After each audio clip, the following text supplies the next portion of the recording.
A mediados del siglo XX, en las llanuras azotadas por los vientos de Nuevo México, un nombre se impone como un sello de fuego sobre el nacimiento de la América humana: Clovis.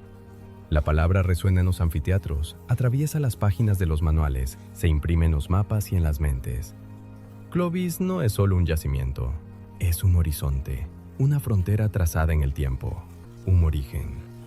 En Blackwater Draw, cerca de la pequeña ciudad de Clovis, las primeras excavaciones de los años 30 sacan a la luz puntas de piedra como relámpagos fosilizados, bifaces largos, esbeltos, líneas nítidas y, en medio de la hoja, una acanaladura profunda, tallada con una precisión glacial, para enmangar el arma en un astil de madera. Estas fluted points se convierten en la huella de un pueblo. La industria es de piedra, pero habla como una voz clara a través de los milenios. Por todas partes, en los estratos datados por radiocarbono, se repite la misma ventana. Entre 13.200 y 12.800 años antes del presente. Las calibraciones adoptadas en los años 90 y 2000 la traducen en 11.500 a 10.800 años antes de nuestra era. Esta horquilla se convierte en una frontera sagrada. Por encima, la historia conocida. Por debajo, el silencio supuesto. Blackwater Draw abre el camino. Otros lugares, como ecos en el vasto continente, retoman el motivo. Dent, en Colorado, revela los restos de animales gigantes marcados por las hojas humanas. Lehner y Naco, en Arizona, muestran la alianza de la piedra y la sangre en la casa de los grandes mamíferos. En Gold, en Texas, la densidad de los útiles atestigua una ocupación intensa. En todas partes, las mismas acanaladuras, los mismos bifaces, el mismo dominio del chert, del sílex, de las rocas elegidas con cuidado. Poco a poco se alza un modelo. Los hielos de la última glaciación retroceden. Entre el Inlandsis laurentidiano al este y el cordillerano al oeste se abre un corredor libre de hielo, del norte hacia el corazón del continente. Por este pasaje estrecho, imaginan los investigadores, unos grupos venidos de Asia cruzan el estrecho de Bering y descienden hacia las llanuras, cargados de puntas Clovis recién inventadas. Atraviesan los ríos, siguen a los rebaños, dejan sus armas en los sedimentos aún frescos. En Pensilvania, en un abrigo bajo roca llamado Meadowcroft, un arqueólogo, James Adovasio, se empeña en leer la memoria de los sedimentos. A partir de los años 70, capa tras capa, descubre artefactos de piedra, huellas de fuego, muestras orgánicas enterradas en una estratigrafía profunda. Las dataciones, cuando caen, golpean como una deflagración sorda. 16.000, 19.000 años antes del presente, según algunas mediciones.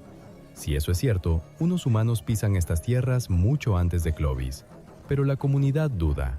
Husmea el aire del yacimiento como un cazador prudente. Surgen críticas, posible contaminación de las muestras por carbones más recientes, intrusión de materiales por las fisuras de la roca. Se publica en American Antiquity, en Current Anthropology, en Quaternary Research. Se discute la pureza de las fechas, la inocencia de los estratos. Meadowcroft se convierte en una arena. El yacimiento desafía Clovis, pero su desafío está envuelto en dudas. Más al sur, en las tierras húmedas de Chile, se abre otro frente. En Monteverde, bajo la dirección de Tom D. Dillehay, las excavaciones descubren no solo piedras, sino huellas frágiles de la vida cotidiana. Restos vegetales, estructuras, tablas de madera, rastros de ocupación. Las dataciones convergen hacia una antigüedad remota, en torno a 14.500 años antes del presente, calibrados. También aquí, si esto se sostiene, Clovis ya no es el primero. La controversia crece, los escépticos no se rinden. Pero en 1997, un panel de expertos de la Society for American Archaeology se desplaza a Monteverde. Observan, discuten, verifican. Luego emiten su veredicto. El yacimiento es sólido. La ocupación pre-Clovis es real. La onda de choque se propaga. El muro del Clovis First aún no cae, pero se resquebraja. En la costa atlántica, en Virginia, Cactus Hill viene a añadir su voz. Niveles situados bajo horizontes más recientes entregan artefactos que parecen más antiguos, datados en torno a 15 a 18.000 años antes del presente. Los investigadores escrutan la estratigrafía. Hay mezclas, deslizamientos, intrusiones. La discusión vuelve a encenderse. Nada es simple, nada es definitivo. Allí, en el corazón del condado de Bell, la tierra se pliega en terrazas aluviales, esculpidas por las aguas pacientes. Buttermilk Creek serpentea como una vena clara, afluente del río Lampasas, arrastrado a su vez hacia la vasta cuenca del Brazos. Cerca de Salado, las colinas guardan, invisibles a simple vista, una memoria de sílex y de pasos humanos. El centro de Texas, desde hace ya mucho tiempo, atrae a los arqueólogos. La región es rica en materias primas líticas. El sílex de Edwards, de alta calidad, aflora en los paisajes. Su fractura limpia, su textura fina, lo convierten en un material privilegiado. Los grupos prehistóricos, durante milenios, vienen a extraer de él de qué forjar sus herramientas. Los yacimientos paleoindios abundan allí. En Gold, no muy lejos de allí, las herramientas Clovis yacen por miles, apretadas como estrellas en un cielo demasiado lleno. Las industrias posteriores dibujan allí una larga sucesión de ocupaciones, del paleoindio al arcaico. En este decorado, en una terraza de Buttermilk Creek, se llevan a cabo prospecciones y levantamientos a finales del siglo XX. Arqueología preventiva, programas regionales, curiosidad académica. Se cartografía, se sondea, se recogen los primeros indicios de ocupaciones antiguas. Las estratigrafías ya entregan huellas paleoindias y arcaicas. Los mapas se ennegrecen de puntos. El centro de Texas susurra que aún encierra más. El yacimiento que, pronto, llevará el nombre de Debra L. Friedkin, se va perfilando al hilo de estos trabajos. Oficialmente, el lugar recibe este nombre en homenaje a una propietaria o a una persona vinculada a la tierra. Pero lo que importa, a los ojos de los investigadores, no es el nombre. Es la promesa inscrita en la terraza, entre los granos de arena, las gravas, las capas finas donde se encajan las huellas de los siglos. En Texas A&M University, en el Center for the Study of the First Americans, un arqueólogo se encuentra ya en la primera línea de los debates. Michael R. Waters. Desde hace años escruta las cronologías del poblamiento, los yacimientos paleoindios, las dataciones que hacen tambalear los paradigmas. Sus artículos aparecen en Science, en PNAS, en otras revistas de peso. Conoce la potencia de los modelos y la fragilidad de las pruebas que los sostienen. A su alrededor se reúne un equipo. Geoarqueólogos, especialistas en sedimentos, en estratigrafía, en dataciones. Algunos, como Thomas W. Stafford Jr., trabajan con él sobre las edades por radiocarbono en otros contextos. Otros dominan la luminiscencia estimulada ópticamente.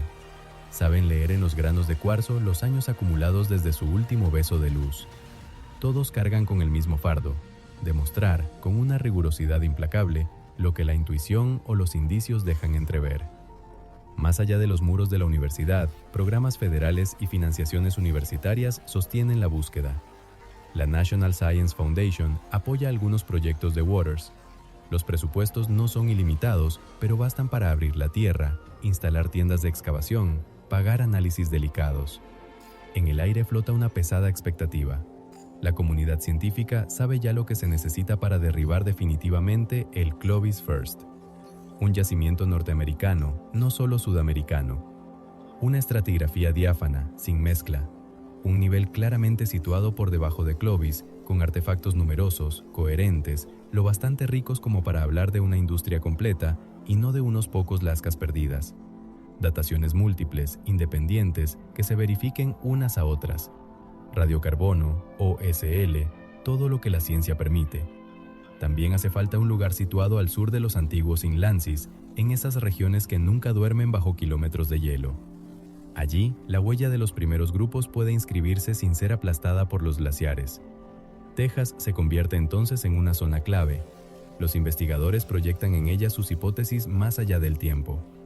Rutas costeras a lo largo del Pacífico o caminos interiores más antiguos que el corredor libre de hielo. Las respuestas pueden esconderse en estas discretas terrazas, en el lecho silencioso de Buttermilk Creek. Cuando el programa de excavaciones se pone realmente en marcha en el yacimiento Debra L. Friedkin, el decorado ya está cargado de tensión. Waters y su equipo se instalan en la terraza aluvial. Saben que trabajan en un yacimiento con ocupaciones múltiples. Los niveles se superponen como las capas de un canto largamente repetido. Hay que distinguirlos, comprenderlos, datarlos. Los métodos están reglados como una liturgia. Desmonte lento, capa por capa, siguiendo los niveles sedimentarios. Cada artefacto se registra en 3 dimensiones, se consigna su posición exacta. Regularmente, el equipo toma muestras de sedimentos. Serán analizadas en laboratorio. geoarqueología, granulometría, huellas de bioturbación, todo se examina minuciosamente. Tubos opacos recogen las arenas destinadas al OSL, protegidas de la luz como reliquias. Muy pronto se revela un nivel Clovis. En la matriz sedimentaria, las puntas acanaladas aparecen, nítidas, innegables. Lascas de talla, núcleos, bifaces completan el cuadro. Domina el sílex de Edwards, tallado con la maestría esperada. La tecnología corresponde a lo que ya se conoce de otros yacimientos. Mismos gestos, mismas acanaladuras, mismos criterios. Clovis está allí, bien anclado en la terraza tejana como en el resto del continente. Por encima del nivel Clovis, las excavaciones sacan a la luz otros horizontes, más recientes. Industrias post-Clovis, paleoindio tardío, arcaico. Otras formas de herramientas, otras tradiciones, otras historias. El tiempo avanza hacia nosotros, capa tras capa, pero es hacia abajo que la mirada se vuelve de inmediato. Bajo el nivel Clovis, sepultada en la terraza, se extiende una promesa peligrosa. Si allí se encuentra algo, habrá que demostrar que es más antiguo, que no es un accidente, que no ha resbalado desde los niveles superiores. Las paletas descienden, las capas se suceden. El equipo observa la estratigrafía, rastrea la menor perturbación. Los análisis sedimentológicos examinan la estructura de los depósitos, el tamaño de los granos, la presencia o no de agujeros, de galerías, de raíces antiguas. Cualquier signo de mezcla sería una herida mortal para el argumento. Bajo el nivel Clovis se perfila un horizonte arqueológico. Los artefactos no están aislados, no aparecen al azar. Forman un conjunto denso, coherente, ligado a una misma superficie antigua. Sobre todo, los análisis estratigráficos no indican ninguna mezcla visible con el nivel Clovis que lo sobreyace. Las capas son distintas, las interfaces nítidas. El inventario crece día tras día. Más de 15.000 artefactos líticos vienen pronto a alimentar los registros. Numerosos lascas, testigos de un desbaste intensivo. Núcleos de los que se han extraído las hojas. Preformas bifaciales, esbozos de herramientas en devenir. Hojas largas, herramientas retocadas, modeladas para tareas específicas. También aquí domina el chert de Edwards. Los antiguos explotan el mismo recurso que sus sucesores Clovis, pero sus gestos difieren. Porque en ese horizonte inferior, una ausencia grita tanto como una presencia. No aparece ninguna punta canaliculada.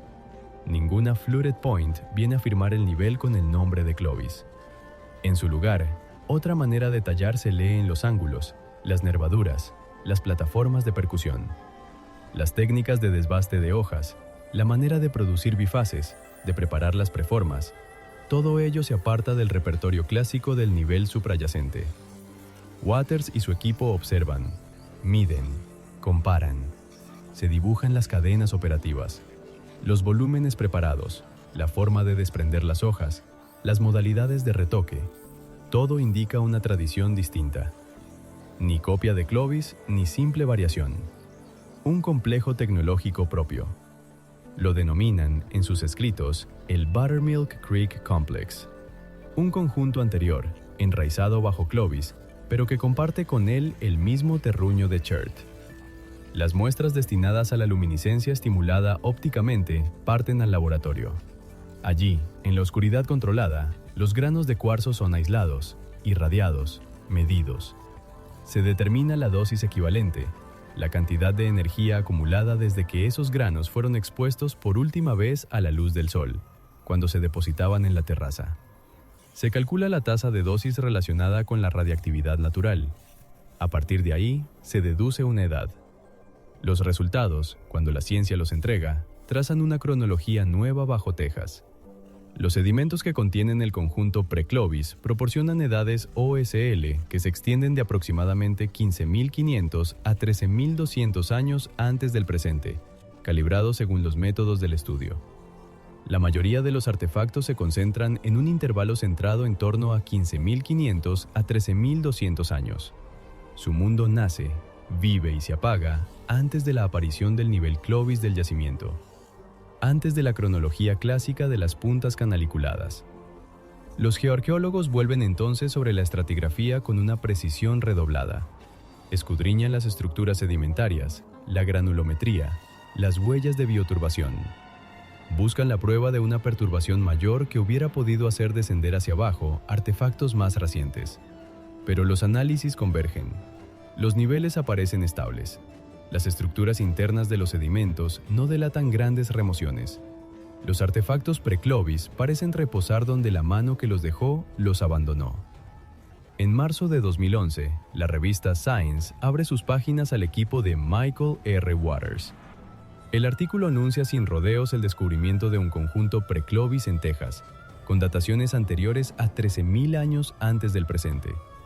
Las palabras están medidas, pero el sentido es claro.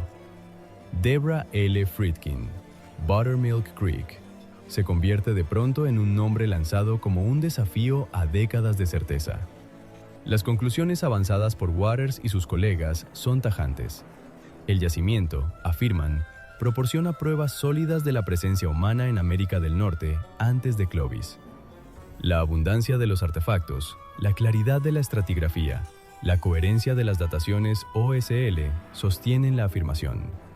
Más aún, proponen que el conjunto pre-Clovis podría representar una forma de ancestro tecnológico para las industrias Clovis. Ambos utilizan el mismo sílex, las mismas grandes categorías de herramientas bifaciales. Existen continuidades, pero también rupturas. Un hilo posible se tiende entre los dos mundos. El artículo no habla en el vacío. Se inscribe en un movimiento más amplio de reevaluación del modelo Clovis First. Pero su fuerza es ofrecer lo que se esperaba desde hacía mucho tiempo. Un sitio norteamericano abundante, estratigráficamente impecable, donde Clovis reposa claramente por encima de un horizonte humano más antiguo. La reacción no se hace esperar.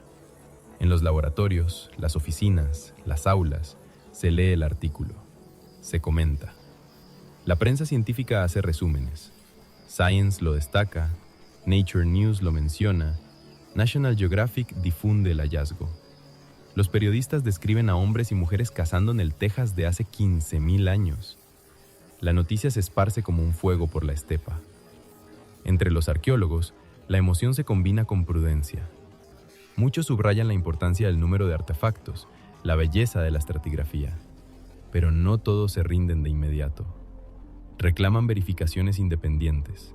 Cuestionan la fiabilidad del OSL, la forma exacta del conjunto. En las conferencias, en la Society for American Archaeology y en otros lugares, los debates a veces se enconan, otras veces se mantienen mesurados, pero no se detienen. Las críticas se cristalizan primero en torno a las dataciones. La luminiscencia estimulada ópticamente es poderosa, pero frágil.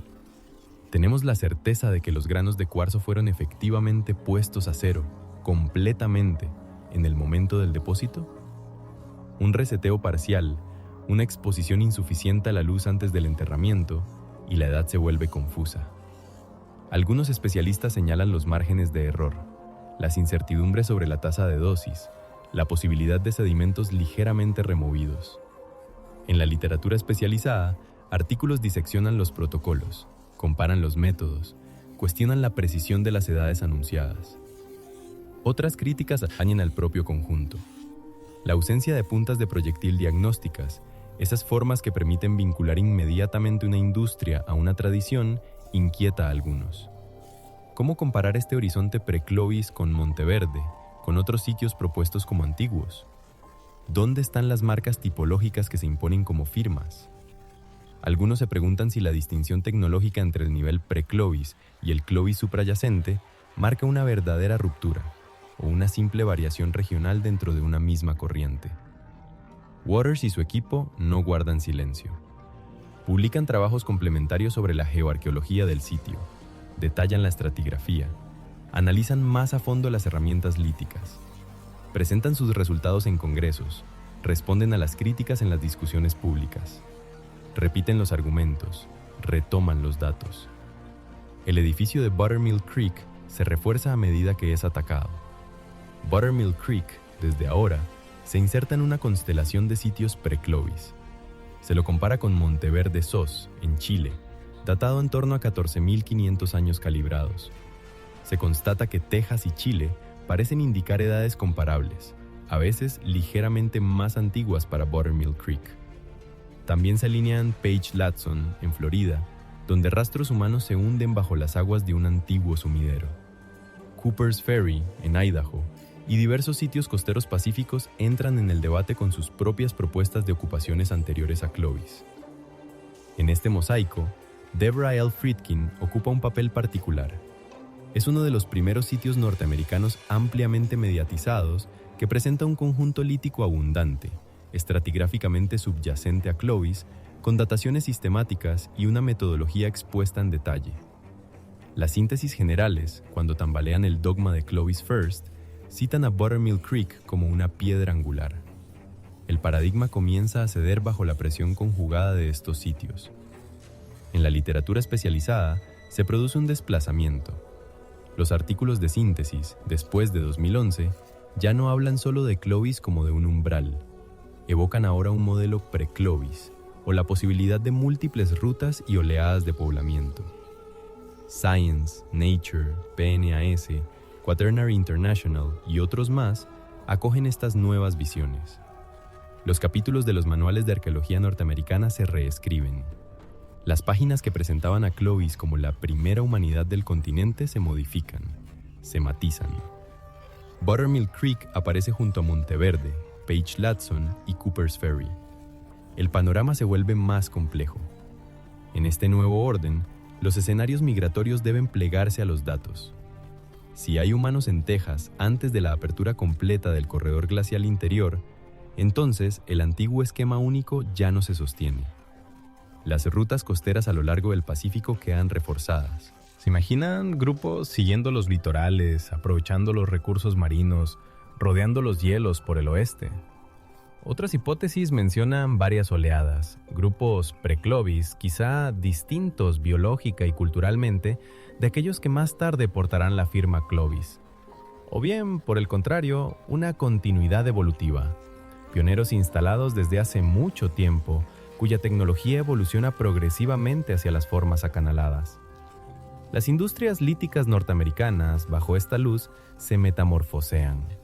Conjuntos antes considerados atípicos, marginados por no encajar en el molde Clovis, se releen con una atención renovada.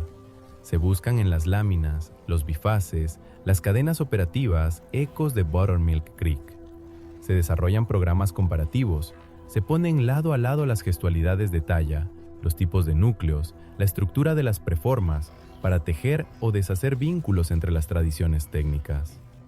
Sobre el terreno, en el centro de Texas, la excavación prosigue. Nuevas campañas se abren en el yacimiento Deborah L. Friedkin. Las zonas exploradas se amplían para comprender la magnitud espacial de la ocupación pre-Clovis. Los arqueólogos rastrean los microdebris, las concentraciones de artefactos, las estructuras efímeras. Un hogar, una zona de talla, la distribución de lascas pueden precisar la función del yacimiento. Campamento base, parada de caza, taller de talla. En paralelo, los trabajos se acercan a otros yacimientos vecinos, sobre todo Gold. Allí también se conocen niveles Clovis desde hace mucho, pero horizontes más antiguos, pre-Clovis, se mencionan en publicaciones posteriores. Comparar Gold y Buttermilk Creek se convierte en un objetivo mayor. ¿Puede reconstruirse una secuencia regional continua desde el Paleoindio antiguo pre-Clovis hasta las fases más tardías? Los investigadores buscan continuidades y rupturas, transferencias de saber hacer, divergencias. Las colaboraciones interdisciplinarias se refuerzan. Geoarqueólogos, geomorfólogos, paleoclimatólogos, especialistas en datación se agrupan en torno al centro de Texas como en torno a un laboratorio a cielo abierto. Reconstruyen los climas antiguos, la dinámica de los cursos de agua, la formación de las terrazas aluviales. Buscan entender en qué mundo climático e hidrológico vivían los grupos de Buttermilk Creek. ¿Era un paisaje de praderas abiertas, de bosques ralos, de ríos engrosados por el deshielo glacial? ¿O un entorno distinto, más seco, más inestable? Los debates persisten. Algunos puntos siguen siendo espinosos. Las dataciones OSL de Buttermilk Creek, pese a su aparente coherencia, siguen sometidas a interrogantes técnicos. ¿Podrían variaciones locales en las tasas de dosis falsear las edades? La hipótesis de un reseteo imperfecto de la señal de luminiscencia sigue rondando las discusiones. Mientras otros métodos u otros yacimientos no vengan a reforzar este intervalo cronológico, subsiste una parte de incertidumbre. La propia representatividad del conjunto pre-Clovis plantea interrogantes. ¿Se trata de una industria local, un estilo propio del centro de Texas, sin equivalente directo en otros lugares? ¿O bien la punta visible de una tradición más amplia, cuyo resto yace aún enterrado, no descubierto o mal interpretado? Sin puntas diagnósticas, sin formas inmediatamente reconocibles, el conjunto es más difícil de vincular a otros yacimientos. Y luego, pesa un silencio. No se ha encontrado todavía ningún resto humano directamente asociado al nivel pre-Clovis de Buttermilk Creek. No hay esqueleto, no hay huesos, no hay ADN antiguo que relacione a estos talladores de chert con linajes genéticos conocidos. Su identidad biológica sigue siendo un misterio. ¿Son los antepasados directos de los pueblos autóctonos posteriores? ¿Están vinculados a los individuos de Anzick asociados a Clovis en Montana? ¿O forman una rama hermana, perdida en los meandros de la prehistoria? Para algunos arqueólogos, estas zonas de sombra imponen prudencia. En publicaciones, en comunicaciones, recuerdan que, para imponer un modelo pre-Clovis generalizado, hace falta aún más. Otros yacimientos, otras secuencias estratigráficas igual de convincentes, conjuntos comparables en otros lugares del continente. Insisten en el peligro de sobreinterpretar industrias líticas desprovistas de formas diagnósticas claras. En la literatura académica se instala un amplio reconocimiento. Existen ocupaciones humanas anteriores a Clovis en América. Monteverde es uno de sus pilares. Buttermilk Creek se convierte en otro. Otros yacimientos completan la trama. El modelo estricto de Clovis First se retira, como un glaciar retrocede ante primaveras sucesivas. Deja lugar a un paisaje más antiguo, más fragmentado, más complejo. El yacimiento Debra El Friedkin ocupa entonces un lugar singular. Es uno de los pocos sitios donde una secuencia estratigráfica continua vincula en un mismo suelo un horizonte pre-Clovis abundante y un nivel Clovis bien definido. Como un corte en el tiempo, nítido, legible. Para quienes reflexionan sobre el origen de la tecnología Clovis, Buttermilk Creek es imprescindible. Permite preguntarse si los talladores de puntas acanaladas heredan directamente las técnicas más antiguas del complejo de Buttermilk Creek o si representan una reinvención, una revolución llevada a cabo por otros grupos. Ante este nuevo paisaje, las perspectivas se abren como múltiples caminos en un mapa antiguo. Los investigadores prosiguen la búsqueda de yacimientos pre-Clovis comparables, con estratigrafías claras y dataciones múltiples en otras regiones de América del Norte. Los métodos de datación se perfeccionan, ya se trate de OSL, de radiocarbono sobre nuevos tipos de materiales u otras técnicas emergentes. Cada mejora reduce los márgenes de error, estrecha las ventanas cronológicas. Todos esperan el día en que, quizá, un yacimiento entregue, en un contexto pre-Clovis tan sólido como el de Buttermilk Creek, restos humanos antiguos. ADN encerrado en un hueso, en un diente. Una voz genética que hablará de las migraciones y de los vínculos entre estos primeros habitantes y los pueblos indígenas de hoy. Entonces, el debate abandonará en parte el reino exclusivo de la piedra para abarcar el de la sangre. Y en esta trama, el nombre de Debra L. Friedkin, discreto en un mapa de Texas, queda fijado desde ahora como un hito. Un recordatorio de que las certezas científicas, incluso las más sólidas, no son más que campamentos provisionales levantados a la orilla de un río. La corriente del tiempo los rodea, los desgasta, los sobrepasa. Luego, un día, aparece una nueva terraza aguas abajo, más antigua, más profunda, y el relato del mundo debe ser reescrito una vez más.